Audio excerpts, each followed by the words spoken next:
ദമ്പതിമാർക്കിടയിൽ വഴക്കുകളും സ്വരച്ചേർച്ചയില്ലായ്മയുമൊക്കെ പതിവാണ്.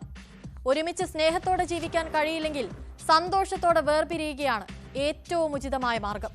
അതിനു പകരം പങ്കാളിയെ കൊന്നു പക തീർക്കുന്നത് കൊടും ക്രൂരതയാണ്. അതിന്റെ ഏറ്റവും ദുരിതം അനുഭവിക്കുന്നത് ഒന്നും അറിയാത്ത കുട്ടികളാകും. മാതാപിതാക്കളിൽ ഒരാൾക്ക് ജീവൻ നഷ്ടമാവുകയും മറ്റേയാൾ ജയിലിലാവുകയും ചെയ്യുന്നതോടെ ഫലത്തിൽ രണ്ടുപേരെയും കുട്ടികൾക്ക് നഷ്ടമാകും. കേരളത്തിൽ ചോര വീഴുന്ന കുടുംബങ്ങളുടെ എണ്ണം വലിയ തോതിൽ വർദ്ധിക്കുകയാണ്. പത്തനംതിട്ട പുല്ലാടാണ് ഏറ്റവും ഒടുവിലത്തെ സംഭവം. ആ വാർത്തയിലേക്കാണ് പോലീസ് പെട്രോൾ ആദ്യം പോകുന്നത്. സ്വാഗതം.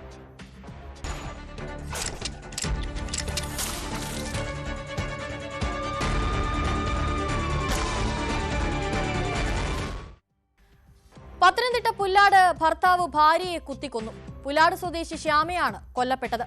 ശ്യാമയുടെ അച്ഛൻ ശശിക്കും ശശിയുടെ സഹോദരി രാധാമണിക്കും കുത്തേറ്റു. ആക്രമണത്തിന് ശേഷം രക്ഷപ്പെട്ട പ്രതി അജിക്കായി പോലീസ് അന്വേഷണം തുടരുകയാണ്. കുടുംബ പ്രശ്നങ്ങളാണ് കൊലയ്ക്ക് കാരണമെന്ന് പോലീസ് പറഞ്ഞു.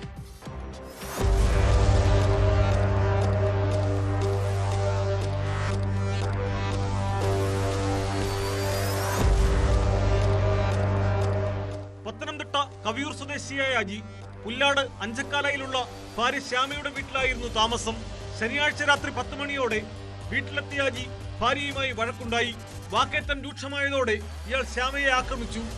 തടസ്സം പിടിക്കാനെത്തിയ ശ്യാമയുടെ അച്ഛൻ ശശിയെയും അച്ഛന്റെ സഹോദരി രാധാമണിയെയും കുത്തി വീഴ്ത്തി. ഗുരുതരമായി പരിക്കേറ്റ 3 പേരെയും കോട്ടയം മെഡിക്കൽ കോളേജ് ആശുപത്രിയിൽ പ്രവേശിപ്പിച്ചെങ്കിലും ശ്യാമയുടെ ജീവൻ രക്ഷിക്കാനായില്ല.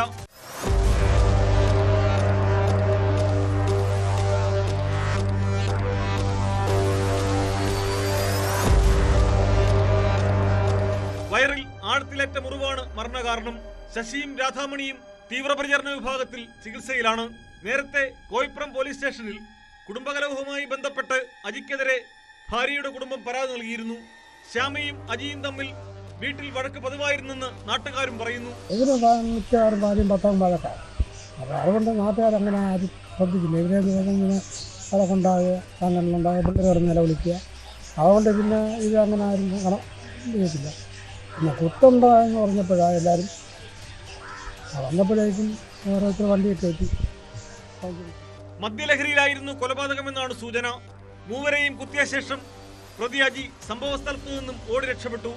വീടിന് പിന്നിലെ റബ്ബർ തോട്ടത്തിലടക്കം രാത്രി നാട്ടുകാരും പോലീസും ചേർന്ന് തെരച്ചിൽ നടത്തിയെങ്കിലും അജിയെ കണ്ടെത്താനായില്ല. പ്രതിക്ക് വേണ്ടിയുള്ള അന്വേഷണം ഊർജിതമാക്കിയതായി കോയിപ്പുറം പോലീസ് അറിയിച്ചു.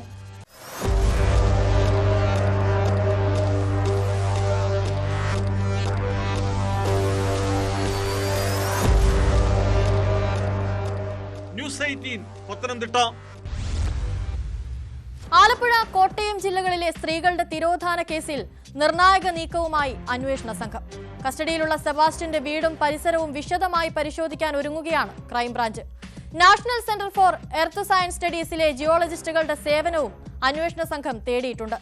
സൈക്കോ കില്ലർ എന്ന് സംശയിക്കുന്ന സെബാസ്റ്റ്യനെ പള്ളിപ്പുറത്തെ വീട്ടിലെത്തിച്ച് തെളിവെടുപ്പ് നടത്തും. കാണാതായ കോട്ടയം സ്വദേശിനി ജൈനമ്മ, ചേർത്തല സ്വദേശികളായ ബിന്ദു പത്മനാഭൻ, ഐഷ എന്നിവർക്ക് സെബാസ്റ്റ്യനുമായി ബന്ധമുണ്ടായിരുന്നുവെന്ന് അന്വേഷണ സംഘം കണ്ടെത്തിയിരുന്നു. ഇതിനു പുറമെ 5 വർഷം മുൻപ് ദുരൂഹ സാഹചര്യത്തിൽ കാണാതായ ചേർത്തല സ്വദേശിനി സിന്ധുവിന്റെ കേസും പുനഃപരിശോധിക്കും.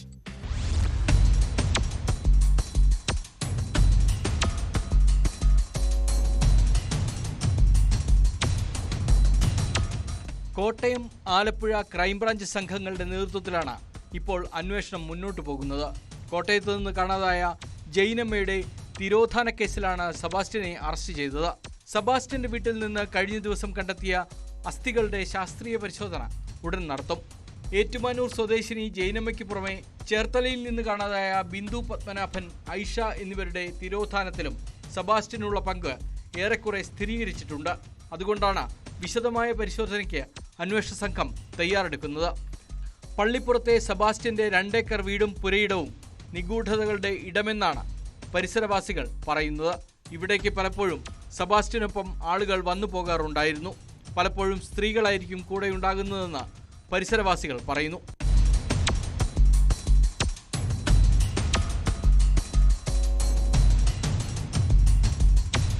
കോർട്ട് ഓർഡർ പ്രകാരം സെർച്ചിന് വന്നത്. സെർച്ചിന് വന്ന് അകത്ത് കയറി പരിശോധിച്ച് അകത്തേക്ക് കയറി ഡൈനിങ് ടേബിളെ കോണ്ടം കിടക്കുന്നു. അപ്പോൾ ആ ക്രൈംബ്രാഞ്ചിൽ പിന്നെ ഒരു ഓഫീസർ എടുത്തിട്ട് എന്താണ് സെബാസ്റ്റ്യൻ ഇപ്പോൾ ഈ പണി നിർത്തിയിട്ടില്ലെന്നോട് ചോദിച്ചു. അപ്പോൾ അവൻ ഗാർഡിൽ കാരണം ഇപ്പോഴത്തെ ഒരു ഭാഗത്തിന് അന്ന് നിസ്സംഗനായത് കേട്ട് നിന്നാലുണ്ട് വീടൊന്ന് വൃത്തിയില്ലാതെ കിടക്കുന്നു. അപ്പോൾ അന്ന് സുരേഷ് എന്ന് പറഞ്ഞ ചോദിച്ചാൽ ക്രൈംബ്രാഞ്ചിൽ വന്നു. പുള്ളി വെച്ച് തരുന്ന നിനക്ക് ഒന്ന് വൃത്തിയായി ജീവിച്ചുകൂടെ എന്ന് ചോദിച്ചു. അപ്പോൾ എന്നോട് പിന്നെ സാർ പറഞ്ഞ സാർ ഹരിദാസ് ഇവൻ്റെ വീട്ടിൽ പോയിട്ട് ഞങ്ങൾ വരുന്നത് വീട് ഇതിനേക്കാൾ കഷ്ടമാണ് അവിടെ ഏറ്റുമാനൂർ ഒരു വൃത്തിയില്ല. അപ്പോൾ കുറേയൊക്കെ എടുത്തായിരുന്നു അവർക്ക് കിട്ടിയെന്നൊരു ഫോണാണ്. സാധാരണ നമ്മൾ പിന്നെ മാനുവലായിട്ട് ഉപയോഗിച്ചിട്ട് ഫോൺ അതിൻ്റെ ഒരു സിമ്മൊന്നും ഇല്ലായിരുന്നു. സെർച്ചിൽ കിട്ടിയ അത് മാത്രമേ ഉള്ളൂ. ഏറ്റുമാനൂരിൽ നിന്ന് കാണാതായ ജൈനമ്മയ്ക്ക് വേണ്ടിയുള്ള അന്വേഷണമാണ് സെബാസ്റ്റ്യനിലേക്ക് എത്തിയത്. കോട്ടയം ജില്ലാ ക്രൈംബ്രാഞ്ച് ജൈനമ്മ തിരോധാന കേസുമായി ബന്ധപ്പെട്ട ചില വ്യക്തമായ സൂചനകളുടെ അടിസ്ഥാനത്തിൽ ചേർത്തല പള്ളിപ്പുറം സ്വദേശി സെബാസ്റ്റ്യന്റെ വീട്ടിൽ പരിശോധനയ്ക്കെത്തുകയായിരുന്നു. വീടിന് തെക്കുവശത്തെ പറമ്പിൽ നടത്തിയ പരിശോധനയിലാണ് ശരീര അവശിഷ്ടങ്ങൾ കണ്ടെത്തിയത്. കത്തിയ നിലയിലുള്ള എല്ലുകളാണ് അന്വേഷണ സംഘത്തിന് കണ്ടെത്താനായത്. മൃതദേഹം മറ്റെവിടെയെങ്കിലും നശിപ്പിച്ച ശേഷം എല്ലുകൾ കൂട്ടിയിട്ട് കത്തിച്ചതാണോ എന്നും സംശയിക്കുന്നുണ്ട്.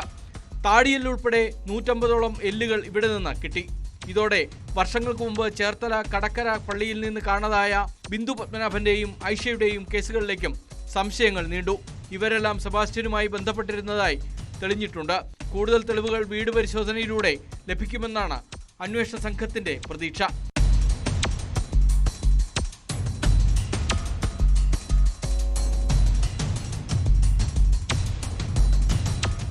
ജൈനമ്മയെ സെബാസ്റ്റ്യൻ കൊലപ്പെടുത്തി എന്ന വിലയിരുത്തലിന്റെ അടിസ്ഥാനത്തിൽ കൂടുതൽ സ്ത്രീകളുടെ തിരോധാന കേസുകളും പുനഃപരിശോധിക്കും. 5 വർഷം മുമ്പ് ദുരൂഹ സാഹചര്യത്തിൽ കാണാതായ ചേർത്തല തെക്ക് പഞ്ചായത്ത് 13-ാം വാർഡ് സ്വദേശിനി സിന്ധുവിന്റെ കേസിലാണ് അന്വേഷണം. 2020 ഒക്ടോബർ 19 ക്ഷേത്ര ദർശനത്തിനെന്ന് പറഞ്ഞു പോയ സിന്ധുവിനെ തിരുവഴയിൽ നിന്നാണ് കാണാതായത്. മകളുടെ വിവാഹ നിശ്ചയത്തിന് 2 ദിവസം മുമ്പായിരുന്നു ഇത്. അർത്തുങ്കൽ പോലീസ് 4 വർഷം അന്വേഷിച്ച് അവസാനിപ്പിച്ച കേസിൽ ജില്ലാ പോലീസ് മേധാവിയുടെ നിർദ്ദേശത്തിന്റെ അടിസ്ഥാനത്തിൽ വിവരങ്ങൾ തേടി.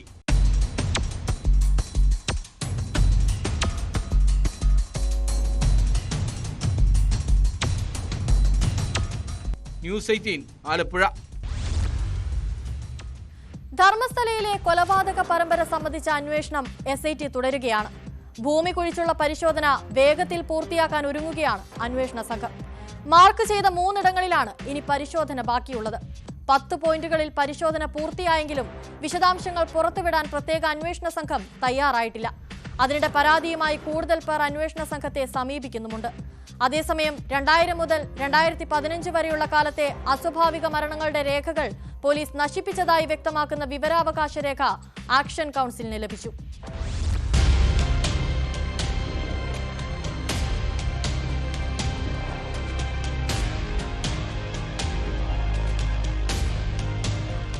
ധർമ്മസ്ഥല കൂട്ടക്കൊലപാതക കേസന്വേഷണം നിർണായക ഘട്ടത്തിൽ.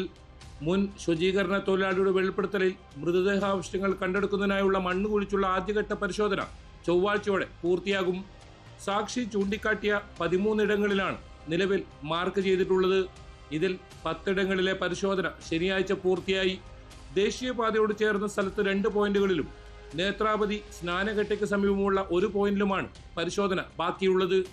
തിരച്ചിലുമായി ബന്ധപ്പെട്ട കൂടുതൽ വിവരങ്ങൾ SIT പുറത്തുവിട്ടിട്ടില്ല. പോയിന്റ് 6-ൽ നിന്നും മൃതദേഹാവശിഷ്ടങ്ങൾ കണ്ടെത്തിയതിൽ മാത്രമാണ് സ്ഥിരീകരണം. ഫോറൻസിക് പരിശോധനക്കയച്ച ഇവയുടെ പ്രാഥമിക പരിശോധനാ ഫലം ബുധനാഴ്ചയോടെ ലഭിച്ചേക്കും. ഇതും നിർണായകമാണ്. രഹസ്യ സ്വഭാവത്തിലാണ് അന്വേഷണം എന്നതിനാൽ സംഭവത്തിൽ ദുരൂഹത തുടരുകയാണ്. ആദ്യഘട്ട പരിശോധന പൂർത്തിയാകുന്നതോടെ ഇതുവരെയുള്ള അന്വേഷണ പുരോഗതി ബുധനാഴ്ചയോടെ പുറത്തുവിട്ടേക്കും. ബംഗളൂരുവിലായിരിക്കും സംസ്ഥാന പോലീസ് മേധാവിയുടെ വാർത്താ സമ്മേളനം.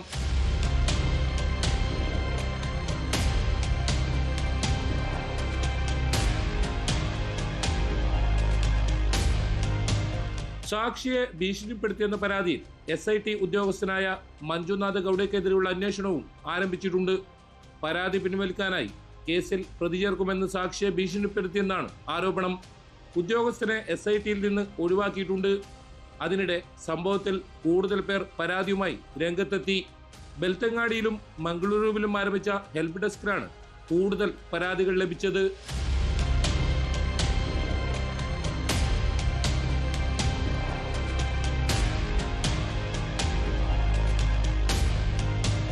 സ്വകാര്യ വ്യക്തികളുടെ എസ്റ്റേറ്റുകളിലും പറമ്പുകളിലുമാണ് ഇനിയുള്ള പരിശോധനകൾ.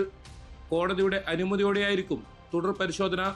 സാക്ഷി ചൂണ്ടിക്കാട്ടുന്ന മുഴുവൻ ഇടങ്ങളിലും കുഴിച്ചു പരിശോധിക്കുമെന്നായിരുന്നു ആക്ഷൻ കമ്മിറ്റിക്ക് DGP നൽകിയ ഉറപ്പ്.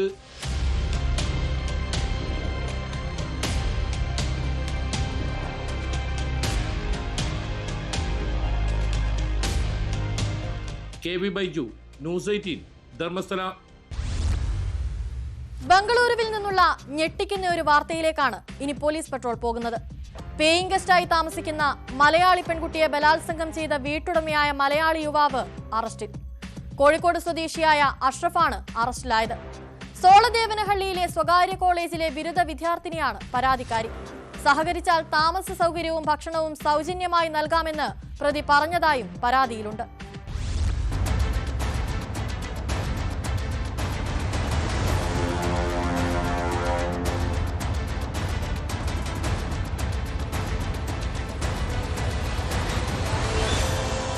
ബലമായി കാറിൽ കയറ്റി നിർമ്മാണം നടക്കുന്ന കെട്ടിടത്തിലെത്തിച്ച് ബലാത്സംഗം ചെയ്ത ശേഷം താമസ സ്ഥലത്ത് തിരികെ എത്തിച്ചുവെന്നാണ് പെൺകുട്ടിയുടെ പരാതിയിൽ ആരോപിക്കുന്നത്. കഴിഞ്ഞ ദിവസം പുലർച്ചെയാണ് സംഭവം നടന്നത്. വിദ്യാർത്ഥിനി ആശുപത്രിയിൽ ചികിത്സയിൽ കഴിയുകയാണ്. അർദ്ധരാത്രിക്ക് ശേഷം അഷ്റഫ് മുറിയിലേക്ക് കയറി ചെല്ലുകയും സഹകരിച്ചാൽ ഭക്ഷണവും താമസവും സൗജന്യമായി നൽകാമെന്ന് പറയുകയും ചെയ്തു. നിരസിച്ചപ്പോൾ പെൺകുട്ടിയെ പ്രതി ബലമായി പിടിച്ചുവലിച്ച് കാറിൽ കയറ്റി മറ്റൊരു സ്ഥലത്തേക്ക് ഓടിച്ചു പോയെന്നും അവിടെ വെച്ച് പീഡിപ്പിച്ചുവെന്നും പോലീസിന്റെ FIR-ൽ പറയുന്നു.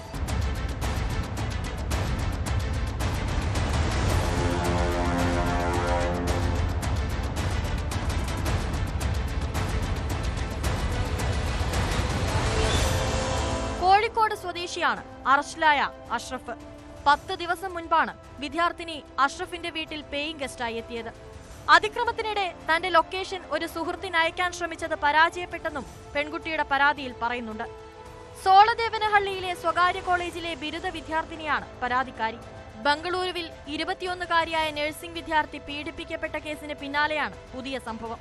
മുറിയിലൊപ്പം കഴിഞ്ഞിരുന്ന മറ്റൊരു സ്ത്രീയുടെ 3 മോതിരങ്ങൾ മോഷ്ടിച്ചെന്ന് സമ്മതിച്ചപ്പോൾ പോലീസിൽ പറയരുതെന്നാവശ്യപ്പെട്ട പെൺകുട്ടിയെ ഹോസ്റ്റൽ ഉടമയായ രവി തേജ റെഡ്ഡി പീഡിപ്പിച്ചെന്നാണ് കേസ്. ഇയാളും അറസ്റ്റിലായിരുന്നു.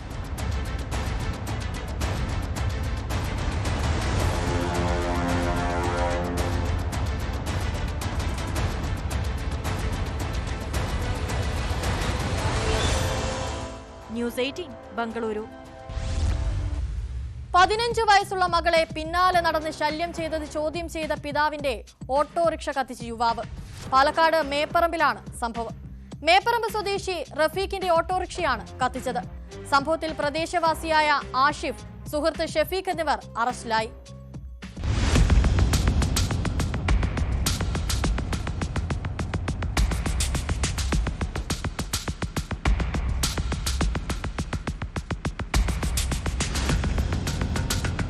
ശനിയാഴ്ച അർദ്ധരാത്രിയാണ് റഫീഖിന്റെ വീട്ടിലെത്തി ഓട്ടോറിക്ഷ കത്തിച്ചത്. സംഭവത്തിൽ പ്രദേശവാസിയായ ആഷിഫ്, സുഹൃത്ത് ഷെഫീഖ് എന്നിവർ അറസ്റ്റിലായി. 15 വയസ്സുള്ള മകളുടെ പിന്നാലെ നടന്ന് ആഷിഫ് ശല്യം ചെയ്തത് റഫീഖ് ചോദ്യം ചെയ്തിരുന്നു. സ്കൂളിൽ പോകുമ്പോഴും ട്യൂഷന് പോകുമ്പോഴും ശല്യം ചെയ്യുന്നതായി കുട്ടി വീട്ടിൽ വന്ന് പറഞ്ഞതിനെ തുടർന്നായിരുന്നു ഇത്. ഇതിന്റെ വൈരാഗ്യത്തിൽ ഓട്ടോറിക്ഷ കത്തിച്ചെന്നാണ് പരാതി. റഫീഖിന്റെ ഏക വരുമാന മാർഗമാണ് ഇല്ലാതായത്. ഒരു മാസമായി ഇപ്പോൾ ഒരു പയ്യൻ നമ്മുടെ മോളുടെ കൂടെ ഇങ്ങനെ കറങ്ങി നടക്കും. അപ്പോൾ മോളെ ശല്യം ചെയ്യുന്നു, സ്കൂളിൽ പോകാൻ പറ്റുന്നില്ല, ട്യൂഷന് പോകാൻ പറ്റില്ല. എന്നിട്ട് മോളൊരു കംപ്ലൈൻറ്റുകൾ കുറേ പറയുന്നുണ്ട്. അപ്പോൾ ഞാൻ പറഞ്ഞു, പയ്യന്മാരല്ലേ, ഈ ട്യൂഷന് പോകുന്നതും സ്കൂളിൽ പഠിക്കുന്ന കാര്യം നോക്കിയാൽ മതി, അത് ശ്രദ്ധിക്കേണ്ടതെന്ന് പറഞ്ഞപ്പോൾ ഈ കാറ് കൊണ്ടുവന്ന് നിർത്തിയിട്ട് കയറടി എന്നൊക്കെ പറഞ്ഞിട്ട് കുട്ടീനെ ഭീഷണിപ്പെടുത്തിയിരുന്നു.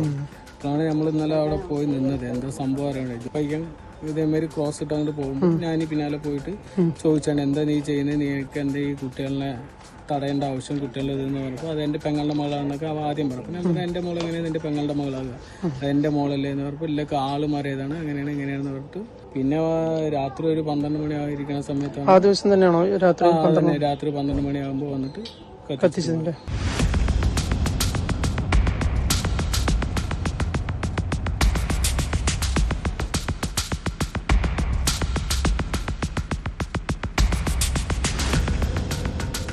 രാത്രി 12 മണിക്ക് ഓട്ടോറിക്ഷയിൽ തീ പടരുന്നത് കണ്ട് ഇവർ പോലീസിനെ വിളിച്ചു പറയുകയായിരുന്നു. രാത്രി തന്നെ പോലീസ് എത്തി നടത്തിയ അന്വേഷണത്തിലാണ് പ്രതികളെ പിടികൂടിയത്. കേസ് ഒത്തുതീർപ്പാക്കാൻ ചിലർ ശ്രമിക്കുന്നതായും ആരോപണമുണ്ട്.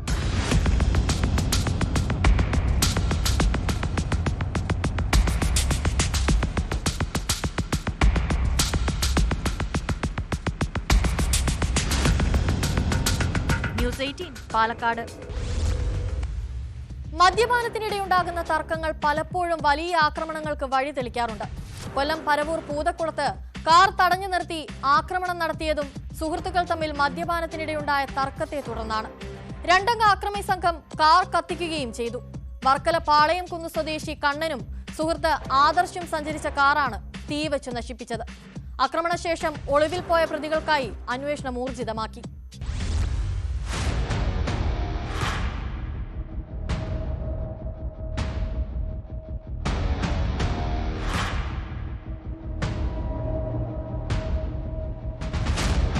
സുഹൃത്തുക്കളായ ആദർശ്, കണ്ണൻ, ശംഭു എന്നിവർ ഒരുമിച്ച് മദ്യപിച്ചിരുന്നു. ഇതിനിടയിൽ ശംഭുവും കണ്ണനും തമ്മിൽ വാക്കുതർക്കവും കയ്യാങ്കളിയുമുണ്ടായി. തുടർന്ന് ആദർശ് കണ്ണനുമായി കാറിൽ അവിടെ നിന്നും പോയി. ഇതോടെ കൂടുതൽ പ്രകോപിതനായ ശംഭു മറ്റൊരു സുഹൃത്തിനോടൊപ്പം ബൈക്കുമായി കാറിനെ പിന്തുടരുകയും പരവൂർ പൂതക്കുളം ആശാരിമുക്കിൽ വെച്ച് കാർ തടഞ്ഞു നിർത്തി ആക്രമിക്കുകയുമായിരുന്നു.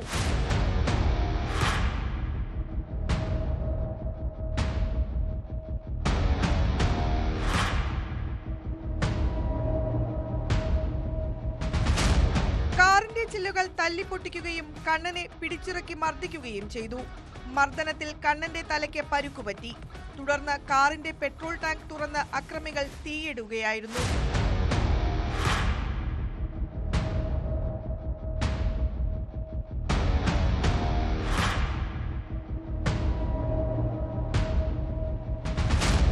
കാർ പൂർണ്ണമായും കത്തിനശിച്ചു. പരവൂരിൽ നിന്നും ഫയർഫോഴ്സും പോലീസും സ്ഥലത്തെത്തിയാണ് തീയണച്ചത്. കണ്ണന്റെ പരാതിയിൽ കേസെടുത്ത് പോലീസ് അന്വേഷണം ആരംഭിച്ചു. പ്രതികൾ ഒളിവിലാണെന്നും അന്വേഷണം ഊർജിതമാക്കിയതായും പോലീസ് അറിയിച്ചു.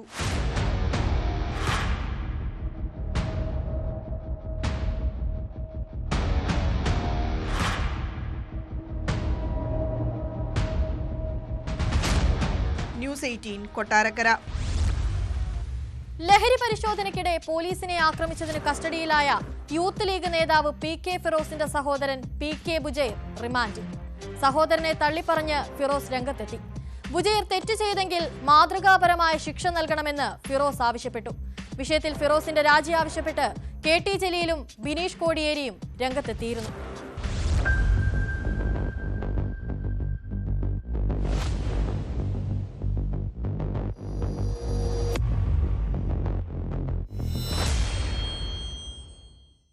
കഴിഞ്ഞ ദിവസം വൈകിട്ട് കോഴിക്കോട് കുന്നമംഗലം ചൂലാംവയൽ ബസ് സ്റ്റോപ്പിന് സമീപത്തായിരുന്നു സംഭവം. PK ബുജൈർ ലഹരി വിൽപ്പന നടത്തുന്നുണ്ടെന്ന രഹസ്യവിവരത്തിന്റെ അടിസ്ഥാനത്തിൽ പരിശോധനയ്ക്കെത്തിയതായിരുന്നു കുന്നമംഗലം പോലീസ്. ഇരുചക്രവാഹനം പരിശോധിക്കുന്നതിനിടെ പ്രകോപിതനായ ബുജൈർ സിവിൽ പോലീസ് ഓഫീസർ അനീഷിനെ മർദ്ദിച്ചു. ബുജൈറിന്റെ പക്കൽ നിന്ന് ലഹരി പൊതിയാൻ ഉപയോഗിക്കുന്ന ഉപകരണങ്ങൾ കണ്ടെടുത്തു. ലഹരി ഇടപാട് കേസിലെ പ്രതിയും ചൂലാംവയൽ സ്വദേശിയുമായ റിയാസിന്റെ കുറ്റസമ്മത മൊഴിയിൽ നിന്നാണ് PK ബുജൈറിലേക്ക് അന്വേഷണം എത്തിയത്. ഡ്യൂട്ടിയിലുള്ള ഉദ്യോഗസ്ഥനെ ആക്രമിക്കുകയും പോലീസിന്റെ കൃത്യനിർവഹണം തടസ്സപ്പെടുത്തിയതിനുമെതിരായി ജാമ്യമില്ലാ വകുപ്പ് പ്രകാരം കേസെടുത്തു. കുന്നമംഗലം 1ാം ക്ലാസ് മജിസ്ട്രേറ്റിന്റെ വസതിയിൽ ഹാജരാക്കിയ പ്രതിയെ റിമാൻഡ് ചെയ്തു. സഹോദരനെ താനോ കുടുംബമോ സംരക്ഷിക്കില്ല. കുറ്റം ചെയ്തെങ്കിൽ മാതൃകാപരമായ ശിക്ഷ നൽകണമെന്ന് PK ഫിറോസ്. ഏതെങ്കിലും നിലക്ക് ഞാനൊരു ഇടപെടൽ നടത്തി എന്ന് ആരെങ്കിലും പറയട്ടെ, അത് നിയമത്തിന്റെ വഴിക്ക് പോകട്ടെ എന്ന വളരെ ക്രിസ്റ്റൽ ക്ലിയർ ആയിട്ടുള്ള നിലപാടാണ് ഇക്കാര്യത്തിൽ എനിക്കുള്ളത്. അതിനകത്ത് യാതൊരു തരത്തിലുള്ള ഇടപെടലും ഞങ്ങൾ വരുന്നില്ല. സഹോദരനുമൊത്ത് ലഹരിക്കേസിൽ ആരോപിക്കപ്പെട്ട റിയാസിനെ CPM നേതാക്കളാണ് പോലീസ് സ്റ്റേഷനിൽ നിന്ന് ഇറക്കിക്കൊണ്ടുപോയതെന്നും ഫിറോസ് ആരോപിച്ചു. ഇനി മറ്റെന്തെങ്കിലും കുറ്റകൃത്യത്തിലും അദ്ദേഹം പങ്കാളിയായിട്ടുണ്ടെങ്കിൽ, ഈ കേസിൽ മാത്രമല്ല ഏത് കുറ്റകൃത്യം അദ്ദേഹം ചെയ്തിട്ടുണ്ടെങ്കിലും പോലീസ് അന്വേഷിച്ച് അദ്ദേഹത്തിന് മാതൃകാപരമായ ശിക്ഷ വാങ്ങിച്ചു കൊടുക്കണം. സംഭവത്തിൽ ഫിറോസ് രാജിവെക്കണമെന്നാവശ്യപ്പെട്ട് ബിനീഷ് കോടിയേരി രംഗത്തെത്തി. ഇത്തരത്തിലുള്ള കേസുകളൊക്കെ വരികയാണെങ്കിൽ രാഷ്ട്രീയ നേതൃത്വത്തിൽ ഉൾപ്പെടെ പ്രവർത്തിക്കുന്നവർ, രാഷ്ട്രീയ നേതൃത്വത്തിലുള്ളവർ രാജിവെച്ച് മാതൃക കാണിക്കണമെന്നാണ് അദ്ദേഹം മുൻപ് പറഞ്ഞിട്ടുള്ളത്. അപ്പോൾ ഈ വിഷയവുമായി ബന്ധപ്പെട്ട് ശ്രീ PK ഫിറോസ് അദ്ദേഹത്തിന്റെ അനുജനെ ഈ നർക്കോട്ടിക് കേസുമായി ബന്ധപ്പെട്ട് അറസ്റ്റുമായി ബന്ധപ്പെട്ട് രാജിവെച്ച് മാതൃക കാണിക്കുമോ? ബുജൈറിന്റെ സാമ്പത്തിക സ്രോതസ് അന്വേഷിക്കണമെന്നും ആവശ്യപ്പെട്ടു. കത്വ ഉന്നാവോ ഫണ്ട് മുക്കി മണിമാളിക പണിതയാളുടെ സഹോദരൻ ലഹരിക്കേസിൽ ഒത്താശ ചെയ്യുന്നത് സ്വാഭാവികമെന്ന് KT ജലീലും ഫേസ്ബുക്കിൽ കുറിച്ചു.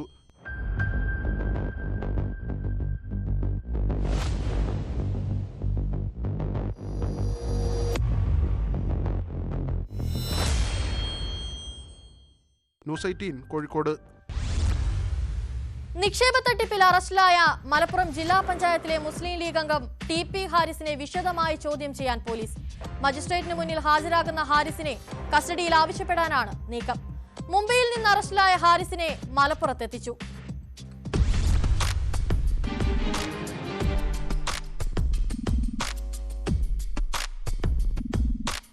സാമ്പത്തിക തട്ടിപ്പിൽ കഴിഞ്ഞ ആഴ്ചയാണ് പോലീസ് TP ഹാരിസിനെതിരെ കേസെടുത്തത്.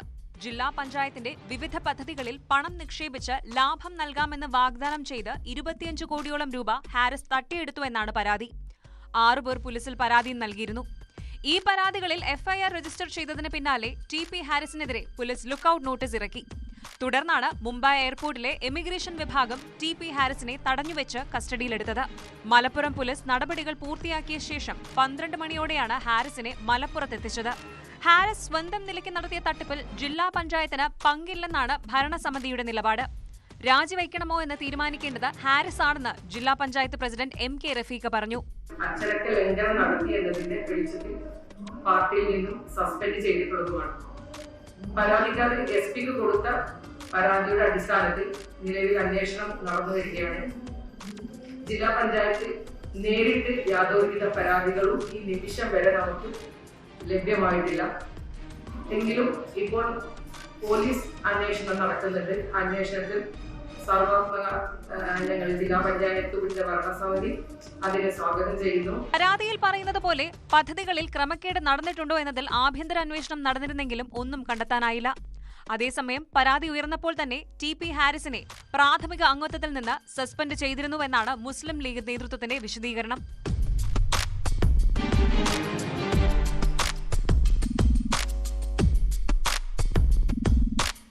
ന്യൂസ് 18 മലപ്പുറം. പോലീസുകാർക്കിടയിൽ ആത്മഹത്യാ പ്രവണത വർദ്ധിച്ചു വരികയാണ്. വ്യക്തിഗത പ്രശ്നങ്ങൾ മുതൽ ജോലി സമ്മർദ്ദം വരെ ഇതിന് കാരണമാകുന്നുണ്ട്. കൊല്ലം കൊട്ടാരക്കരയിൽ മാതാവിന്റെ വിയോഗത്തെ തുടർന്ന് മനം നൊന്താണ് പോലീസ് ഉദ്യോഗസ്ഥൻ ജീവനൊടുക്കിയത്. പത്തനംതിട്ട പോലീസ് സ്റ്റേഷനിലെ സീനിയർ സിവിൽ പോലീസ് ഓഫീസർ ആനന്ദ ഹരിപ്രസാദാണ് മരിച്ചത്.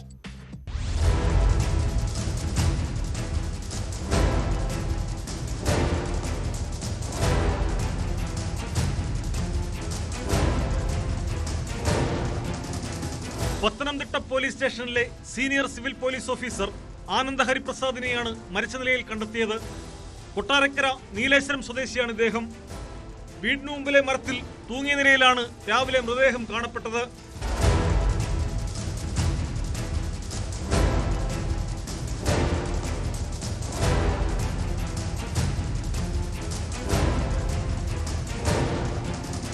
ആനന്ദ ഹരിപ്രസാദിന്റെ അമ്മ മരിച്ചിട്ട് 16 ദിവസമേ ആയിട്ടുള്ളൂ. മരണത്തിനുള്ള മനോവിഷമമാണ് ആത്മഹത്യയിലേക്ക് നയിച്ചതെന്ന് കരുതുന്നു. മൃതദേഹം പാരിപ്പള്ളി മെഡിക്കൽ കോളേജിലെ പോസ്റ്റ്മോർട്ടത്തിന് ശേഷം വീട്ടുവളപ്പിൽ സംസ്കരിച്ചു. സംഭവത്തിൽ കൊട്ടാരക്കര പോലീസ് കേസെടുത്ത് അന്വേഷണം തുടങ്ങി.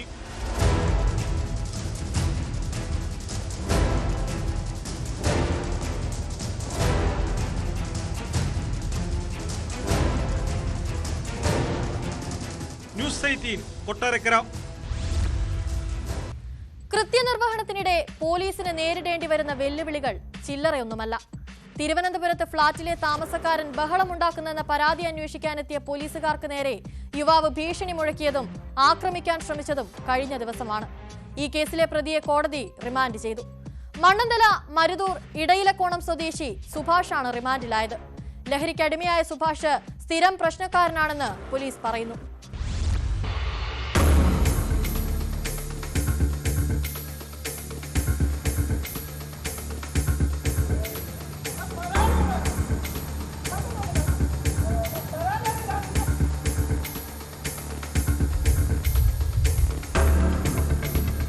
മണ്ണന്തല മരുതൂർ ഇടയിലക്കോണം സ്വദേശി 34-കാരനായ സുഭാഷാണ് പോലീസിന് നേരെ ഭീഷണി മുഴക്കിയത്. പള്ളിമുക്ക് സൗവർണിക ഫ്ളാറ്റിലാണ് ഇയാൾ കുടുംബത്തോടൊപ്പം വാടകയ്ക്ക് താമസിക്കുന്നത്. ലഹരിക്കടിമയായ സുഭാഷ് ഫ്ളാറ്റിൽ നിരന്തരം പ്രശ്നങ്ങളുണ്ടാക്കിയിരുന്നതായി പരാതി ലഭിച്ചതിനെ തുടർന്നായിരുന്നു പോലീസ് എത്തിയത്. പ്രതിയെ കസ്റ്റഡിയിലെടുക്കാൻ ശ്രമിക്കുന്നതിനിടെ തട്ടിക്കയറുകയും ആക്രമിക്കാൻ ശ്രമിക്കുകയും ചെയ്തതായി മണ്ണന്തല പോലീസ് പറയുന്നു.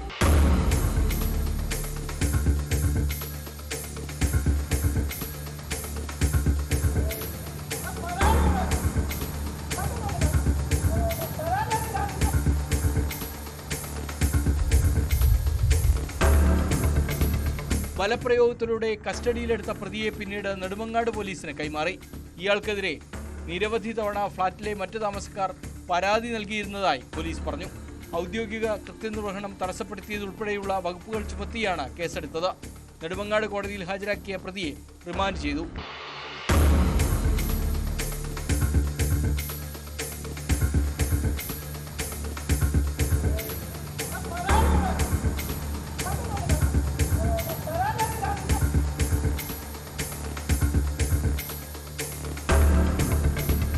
ന്യൂസ് 18 നെടുമങ്ങാട്. ആത്മീയ ചികിത്സയുടെ മറവിൽ പെൺകുട്ടിയോട് ലൈംഗികാതിക്രമം നടത്തിയ യുവാവിനെ പോലീസ് അറസ്റ്റ് ചെയ്തു. മലപ്പുറം താനാളൂർ ചെമ്പ്ര സ്വദേശി കോട്ട ഫസ്ലു നിസാറിനെയാണ് ഇൻസ്പെക്ടർ കെ സലീമും സംഘവും ചേർന്ന് അറസ്റ്റ് ചെയ്തത്. മറ്റൊരാളുമായി വിവാഹമുറപ്പിച്ച പെൺകുട്ടിയോടാണ് ഇയാൾ അതിക്രമം കാട്ടിയത്. പ്രതി നിരവധി പേരിൽ നിന്ന് പണം തട്ടിയെടുത്തതായും പരാതിയുണ്ട്.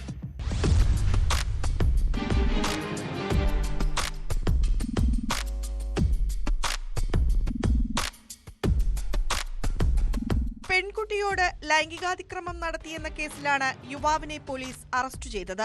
താനാളൂർ ചെമ്പ്ര സ്വദേശി കോട്ട ഫസ്ലു നിസാറിനെയാണ് ഇൻസ്പെക്ടർ കെ സലീമും സംഘവും അറസ്റ്റ് ചെയ്തത്. മറ്റൊരാളുമായി വിവാഹം ഉറപ്പിച്ചിരുന്ന തിരൂർ സ്വദേശിനിയാണ് അതിക്രമത്തിന് ഇരയായത്. ആത്മീയ ചികിത്സയുടെ മറവിലായിരുന്നു അതിക്രമമെന്ന് പോലീസ് പറഞ്ഞു.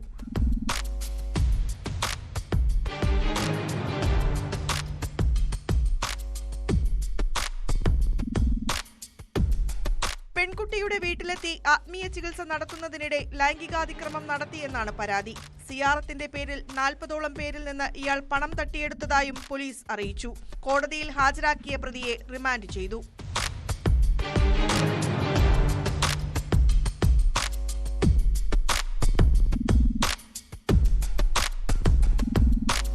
ന്യൂസ് 18 തിരൂർ.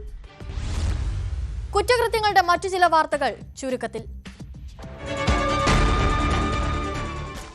കണ്ണൂർ സെൻട്രൽ ജയിലിൽ മൊബൈൽ ഫോൺ ഒളിപ്പിച്ചത് കണ്ടെത്തി. 1-ാം ബ്ലോക്കിന് സമീപം കല്ലിനടിയിൽ നിന്ന് ഫോൺ കണ്ടെടുത്തതിൽ കേസെടുത്ത് ടൗൺ പോലീസ്.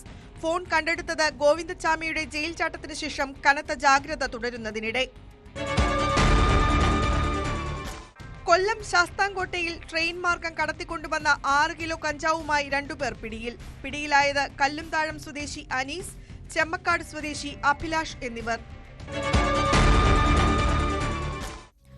നിരവധി സമ്മർദ്ദങ്ങൾക്കിടയിലാണ് പോലീസുകാർ ജോലി ചെയ്യുന്നതെന്ന വസ്തുത നിലനിൽക്കെ തന്നെ കുറ്റവാളികൾക്ക് ഒത്താശ ചെയ്യുന്ന പോലീസുകാരും ഒട്ടും കുറവല്ലെന്നത് യാഥാർത്ഥ്യമാണ്. TP ചന്ദ്രശേഖരൻ വധക്കേസ് പ്രതികൾ പോലീസ് ഒത്താശയിൽ മദ്യപിച്ചത് സംബന്ധിച്ച വാർത്ത കഴിഞ്ഞ ദിവസം പുറത്തു വന്നിരുന്നു.